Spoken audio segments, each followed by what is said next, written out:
Let me take you back to the night my entire life fell apart.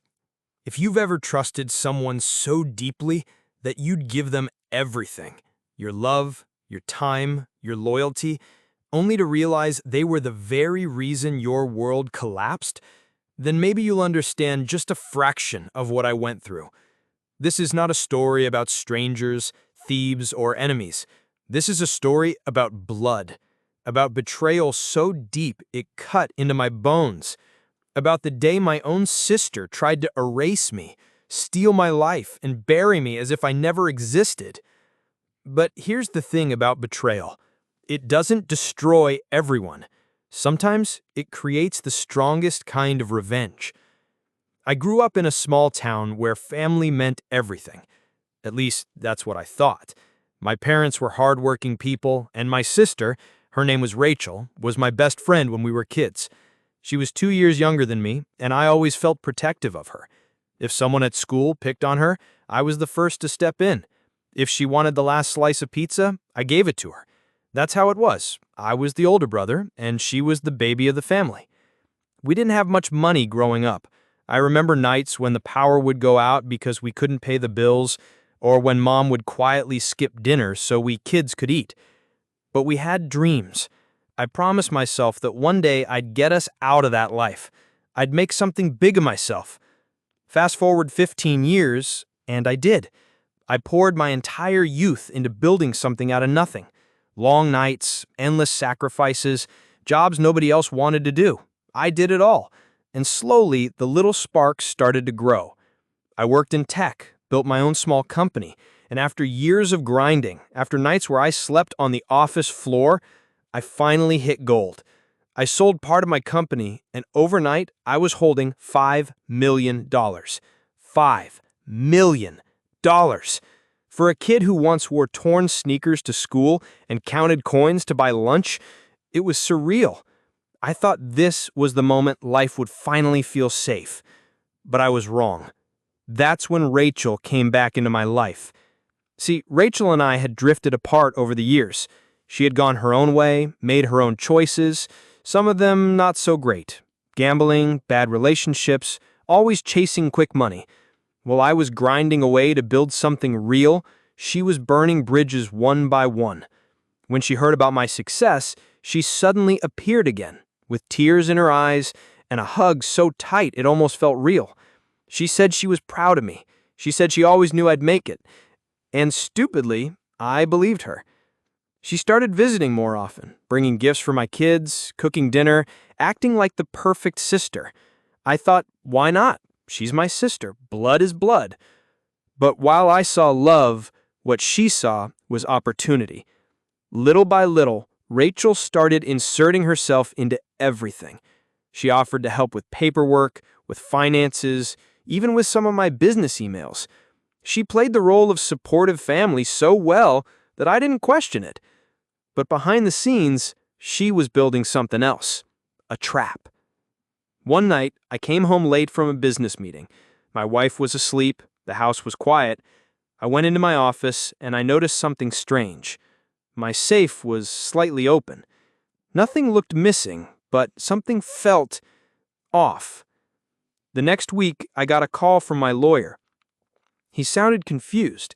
He said, "Are you sure you want to go through with this?" I asked him what he was talking about.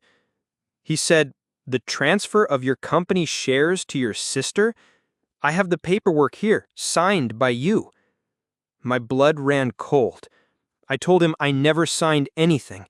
He sent me copies, and when I looked at the documents, I saw my signature, perfectly forged. Rachel had been in my house. Rachel had been in my office. Rachel had used my trust to steal everything I had built. But it didn't stop there. One night, as I was leaving a client dinner, I felt someone behind me. Before I could turn, I was shoved into an alley. I hit the ground hard, pain shooting through my ribs. I looked up, and through the blur of streetlights, I saw her. Rachel. She stood there, cold eyes, arms crossed, while two men kicked me over and over. And when I tried to speak to ask her why, she just leaned down and whispered, You don't exist anymore.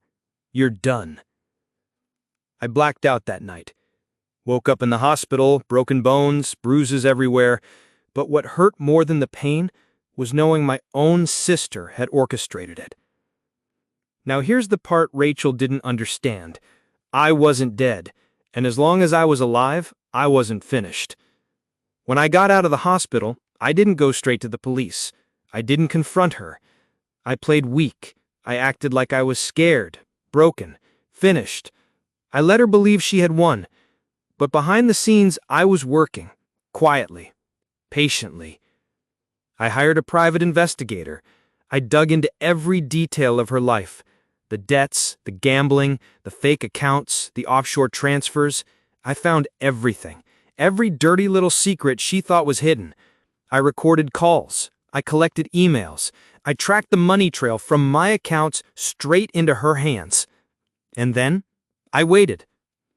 The courtroom was packed the day it all came crashing down. Rachel walked in confident, dressed like a queen, thinking she'd finally buried me. She had her lawyers, her fake documents, her smug smile. But when the judge asked me to present my side, I didn't just speak, I unleashed. I handed over recordings of her plotting against me. I showed bank records of her forged signatures, her offshore accounts. I played the audio of her voice whispering that I don't exist anymore. The courtroom went silent. Rachel's face went pale. And when the judge asked her if she had anything to say, she collapsed, right there, in front of everyone. That day, Rachel didn't just lose her case. She lost her freedom, she lost her reputation, she lost everything she thought she had stolen. And me, I walked out not just with my life, not just with my company, not just with my money, but with something even greater. The power of knowing that sometimes the best revenge isn't rage. It's patience. It's truth. It's letting the world see exactly who someone really is. So if you take anything from my story, let it be this. The people closest to you can sometimes cut the deepest, but betrayal is not the end. If you hold on, if you fight smart, if you refuse to be erased, you can rise higher than they ever imagined. Because revenge isn't always about destroying someone. Sometimes it's about making sure they can never destroy you. And Rachel, she'll never forget the day she tried to bury me, and I rose from the grave.